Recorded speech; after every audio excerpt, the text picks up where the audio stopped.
Nezere ko aho muri hose ukomeje kugira ibihe byiza. Nongeye kubaha ikaze rero kuri no platform ya Torotoro. Ngewe rero nitwa Niyoyita Jonathan. Muri ino minsi dukunze kumva ku bitangazamakuru byinshi cyane abaturage wenda baririmba ngo iburide. Ako karirimbo ndumva abantu b'abahinzi nkatwe tumaze kukumva cyane. Ariko mu by'ukuri ntabwo tujye tumenya ngo ubundi iburide ni iki. Ni iki, ibikoze ite, ni ibihe byiza byayo. Uyu munsi rero turi kumwe n'umuntu ubihugukiwe cyane, ni umugoronome, ndaragira umwanya wo kutwibwira ku buryo abituganirizaho neza rwa rujijo rwo kuri iburide, cyangwa se ko umuntu yayikoresha ariko atayisobanukiwe neza biraza kuvaho kuko turi kumwe n'impuguke. Tunamusabe ndetse abanze anatwibwira. Mwiriwe, nitwa Ngabonziza Adrien, nkaba ndi assistant lecturer mu ishuri ry'ubumenyingiro rya IPRC ya Huye. Arakoze cyane rero, urumva ko ni umwarimu muri kaminuza, ubumenyi araza kuduhereza twese turaza kugira gute kubwungukiramo. Mwibuke gukora subscribe kuri no channel yacu kuko mugenda mubona ko hariho ibiganiro byinshi bijyanye n'ubuhinzi ndetse n'ubworozi, ndetse munadusure kuri y3.torotoro.ra.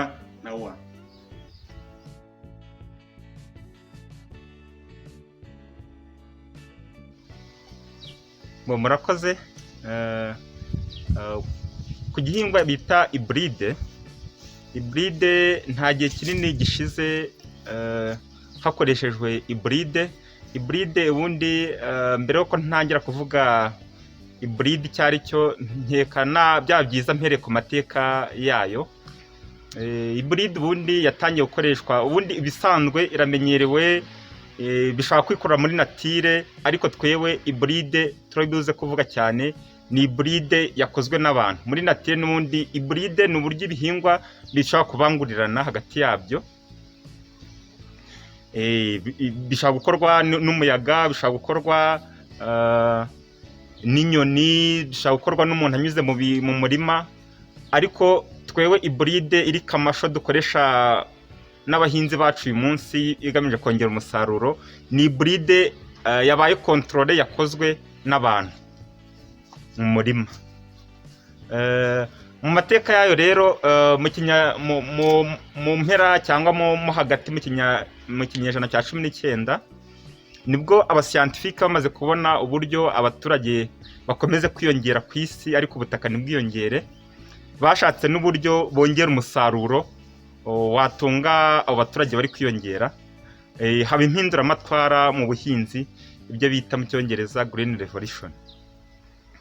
Muri byo mu byakozwe harimo gutubura imbuto zishobora kwera cyane, zishobora kwihanganira indwara, ndetse zifite n'izindi karagiteri z'ubwiza abasiyantifike baba batekereje cyangwa baba bifuje ko izo mbuto zaba zifite. Abo basiyantifike mvuga nibo bita aba plant breeders mu cyongereza. Ababidevelope cyane rero muri icyo kinyejana twavuga abasiyantifike babiri bazwi cyane. Harimo bita Charles Darwin, ni umwongereza, hakabamo n'umurusiya bita Gregoire Mendeleev. Aho mu kubikora muri iyo green revolution bakorosinze imbuto cyane cyane ku bigori, bagafa nk'uko tuza kubibona muri process y'uburyo iburide zitegurwa. Babasha kubona izo mbuto bazihaye abahinzi, zongera umusaruro. Muri iyo green revolution ibindi byakozwemo, tuzi ikoreshwa ry'amamashini, nazo byo byidevelope muri iyo myaka. Ikoreshwa ryo kuhira buriya buryo bw'igitonyanga cyangwa bw'imvura, byo bita drip irrigation na sprinklers, ndetse n'ikoreshwa ry'amafumbire, ari amafumbire mvaruganda, ayo bita mu cyongereza chemical fertilizers. Ibyo byose byidevelope muri icyo kinyejana cya 19 mo hagati. Tugarutse kuri iburide yacu rero, iburide ubundi ntabwo ari ijambo rimenyerewe mu rurimi rwacu rw'ikinyarwanda, ni izina ry'iritirano. Ni uvuga ngo ni icyongereza ariko gishobora no gukoreshwa nk'igifaransa, aho icyo rivuze ubundi bayita F1 iburide. Bivuze ngo ni desanda ya mbere kuri za mbuto ebyiri bahuje. Mu kuvuga ngo byumvikanye neza tubijyanye nko ku bantu cyangwa ku matungo, ni ugufata ikigore, igihingwa cy'ikigore ukagihuza n'igihingwa cy'ikigabo, ariko byakozwe n'iki? N'amaboko y'abantu aribo babyikoreye. Noneho uwo mwana uvuyeho cyangwa izo mbuto zavuye kuri bya bindi bahuje nibyo bita F1 hybrid. Ni ukuvuga ngo rero bishobora gukorwa muri natire, ibihingwa bishobora kwibanguranya hagati yabyo cyangwa abantu bakabikora, ariko hano icyumvikana kuri buride ni uko ibyo bintu bigomba kuba biri mu muryango umwe. Niba ari ibigori ni ibigori, niba ari amashaza ni amashaza. Iyo byibanguranye hariya mu murima nibyo bita open pollinated. Ubundi busanzwe ibihingwa byinshi bishobora kwibangurirana hagati yabyo kubera bimwe bita hermaphrodite, bifite ikigore n'ikigabo. Ariko iyo twabujije ko ibyo ubwabyo kibangura hagati yacyo, nibyo bita hybridization cyangwa uko kubangurirana byo bita cross pollination.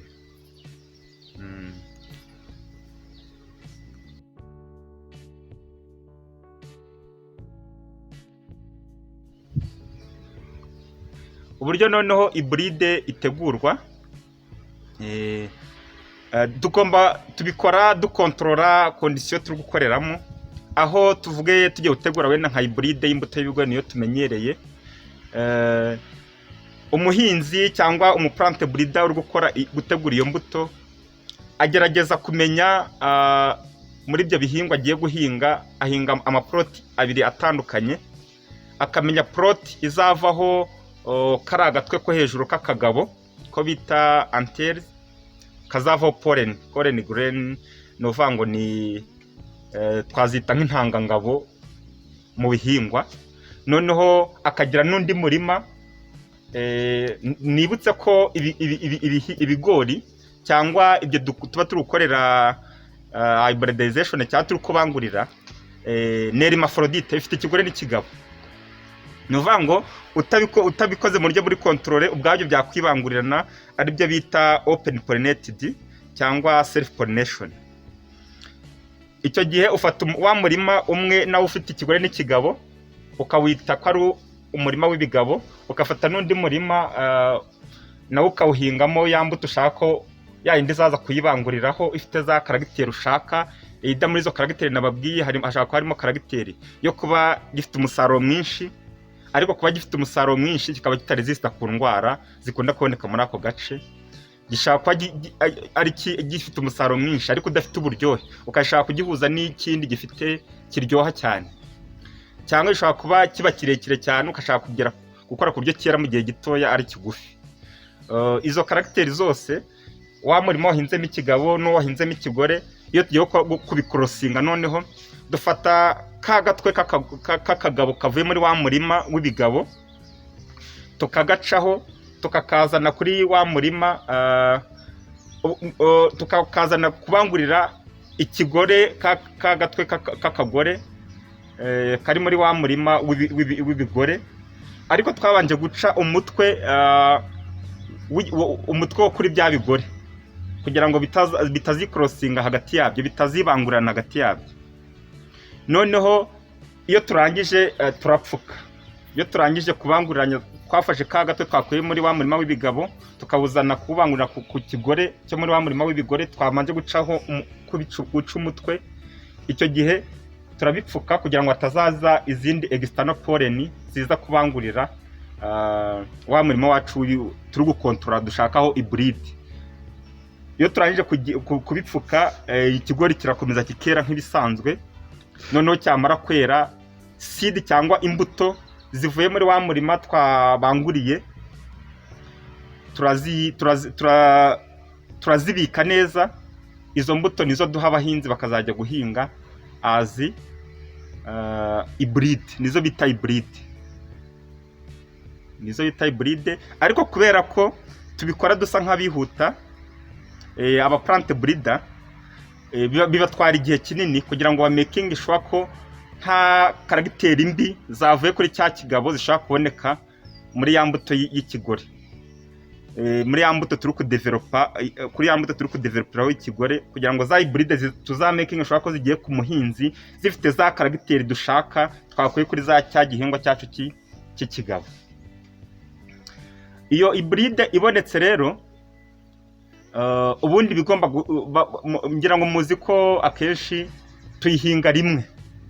Ni ukuvuga ngo niba uhaye umuhinzi ntabwo yemerewe kubika imbuto zayo ngo yongere azayihinge mu yindi sezo. Impamvu ni uko uramutse uyihinze, kubera muri byo bita genetics, gishobora gutanga izindi karagiteri zitandukanye na ya hybride twe dufite. Ushobora kugarura karagiteri ya bya bihingwa by'ababyeyi twahereyeho, muri izo karagiteri ugasanga ntabwo twongeye kubona umusaruro nk'uko twe twabonye twahinze za hybride. Bikaba ari byiza ko umuhinzi akomeza agura imbuto za hybride ku makampani ari gutubura izo mbuto za hybride.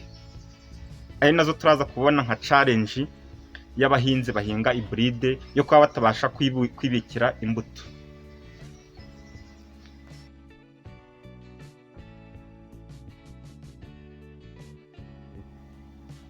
Ku kijyanye n'umusaruro, ubundi hybride nk'uko tuba twahuje ibihingwa bibiri bifite imisaruro itandukanye, kandi bifite na karagiteri z'ubwiza zo kurezista ku ndwara n'ibindi.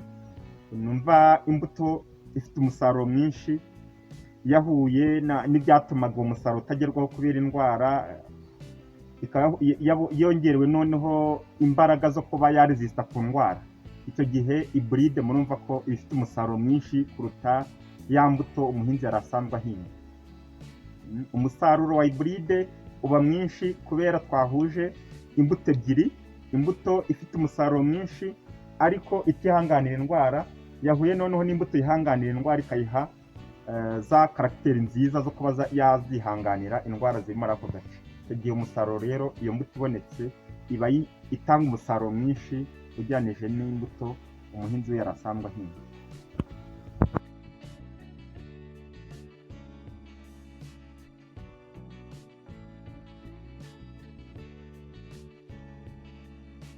Murakoze. Hari n'undi abantu bakunda kwibaza ibyo bita genetic modified organism. N'ubundi nabyo ni amavariyete, ni imbuto ziri kuba develope mu bihugu bitandukanye. Abenshi bakunze kubikonfonda rero n'ibyo bita hybride. Ni ibintu bitandukanye. Genetically modified,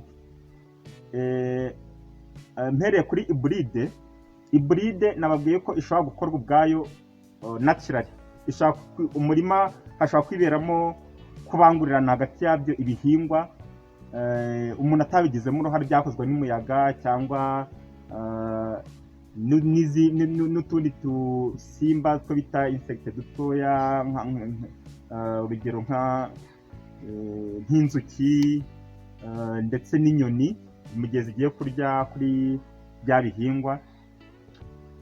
Ikindi kuri hybride, akenshi iyo uzihinze ukongera ugashaka guhinga imbuto zavuye kuri za hybride mu yindi sezo, ntabwo umusaruro ubona umeze nk'uwo babonye muri ya sezo wahinzemo hybride. Mu gihe kuri genetically modified, nkiri aho ngaho n'ubundi, ikindi kuri hybride dukorosinga ibintu biri mu muryango umwe. Donc biri igihingwa kiri muri species imwe, nibyo tubasha gukorosinga. Niba ari ibigori ni ibigori, niba ari ibishyimbo ni ibishyimbo, niba ari inyanya ni inyanya. Mu gihe kuri genetically modified ho ni ugufata igihingwa dushaka kongera umusaruro cyangwa ubwiza, tukagitera, tukaba twakuramo gene, tukaba twagikuramo gene ibyo bita DNA recombinant, tukagiteramo amajene y'igihingwa kindi dushaka, either kiresista ku ndwara cyangwa kiryoha kurusha ibindi, tukagiteramo bidasabye ko tubangurira tunyura muri ya nzira yo kubangurira zirandabo.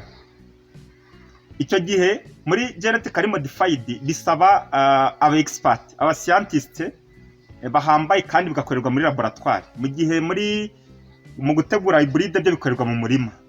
ariko iyo turi gutegura izo genetically modified varieties bisaba ko zikorerwa muri laboratwari kandi bigakorerwa n'abantu bafite ubumenyi buhambaye ugeranije no gutegura imbuto ya hybride, aho iyo ishobora gukorwa n'umuhinzi cyangwa bikanibera mu murima nk'uburyo busanzwe.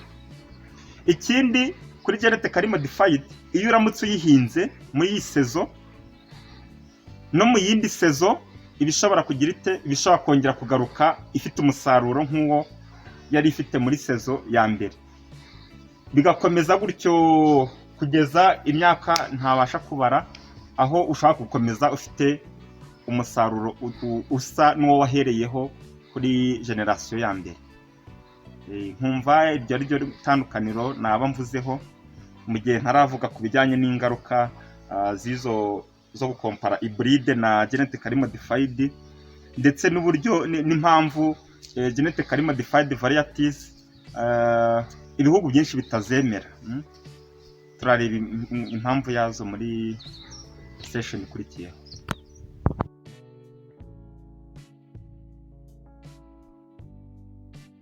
Ku bijyanye n'ingaruka cyangwa ibyiza byo gukoresha hybride cyangwa genetically modified, hybride yo ubusanzwe nta ngaruka mbi ifite ku muntu wariye imbuto za hybride, ahubwo ingaruka ni kuri yuko imbuto zayo utabasha kuzibika ngo uzazihinge mu yindi sezo.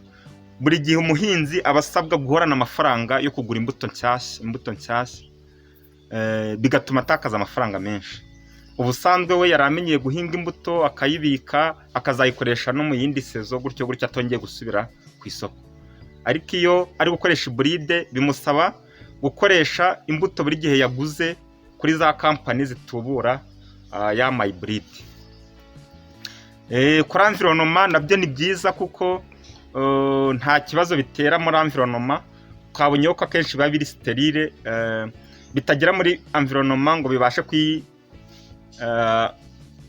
bibashe guhura n'ibindi bihingwa bisanzwe mu murima, ku buryo bishobora gutuma hari ibihingwa bishobora gucika. Iyo birimo hybride irera, ariko wazanahinga na za mbuto zisanzwe zingwa hano zigakomeza zikaboneka. Kuri environnement rero nayo ni byiza guhinga hybride. Noneho ku bijyanye na genetically modified, yo ngira ngo uyu munsi dufite nka company izwi muri Amerika yo bita Monsanto, yamaze kwemererwa n'iyo bita US Department of Agriculture kuba ya producinga genetically modified varieties. Bari ku developa nko mu bigori, mu byo bita za rafarafa, muri za soya, ndetse n'ibyo bita sugar beets. Ariko ikibazo cy'imbuto iri genetically modified ni uko ubwayo itera ikibazo kuri environnement, kubera za mbuto ziri genetically modified zigeze muri environnement ziba zishobora kwicrossinga na za zindi zitari genetically modified, zikaba zishobora gutuma hari imbuto zishobora kubura muri environnement. Ikindi ni uko nk'uko twabonye ko izi genetically modified varieties uko wayihinze no mu yindi generation ariko yongera kuboneka, urumva n'ubundi bishobora gutuma ibyo bita biodiversity, uruhererekane rw'ibinyabuzima, n'ubundi ruba disturbed. Tugarutse ku ngaruka ku muntu, bavuga ko kubera ya majene twateye mu gihingwa bishobora gutuma haboneka igihingwa kitari nutritious, donc kitafite intungamubiri ku muntu, cyangwa kiri completely toxic, cy'uburozi ku bantu. Bikaba ariyo mpamvu ibihugu byinshi biyibaninga, kubera bishobora gutuma abantu birangira bariye ibihingwa byanduye cyangwa biroze. Ikindi kuri izo genetically modified varieties, companies zikora kubera bitwara amafaranga menshi, ntabwo byemera abandi bantu gukora ubushakashatsi kuri variete zabo ziri genetically modified, ku buryo abantu baba batazi ngo kubera izo zigeze muri environnement ziri reproductive, zikomeza kwiriproducinga, zikomeza kubyara hagati yazo, ntabwo bazi ngo at the end, nyuma y'igihe runaka za mbuto twashyize muri environnement zizaba zaratanze iki? Nta bushakashatsi burakorwa bugaragaza ngo za mbuto ziri genetically modified nyuma y'imyaka 10 muri natire y'amajene twazongereye azaba cyagingwa kikiri cya kindi cyakizaba cyarahindutse ikindi kintu. Ikindi kuri izo mbuto ubwazo nk'uko zikorwa muri laboratoire zirahenze ku buryo amakampani abikora akenshi aja kurekarama ibyo bita intellectual property nk'umutungo w'ubwenge wagezweho. Nkaba numva rero izi mbuto ibihugu akenshi biri kuzidevelopa ni ibihugu biri develope, twavuga nko muri Amerika ndetse n'ibihugu bike by'i Burayi.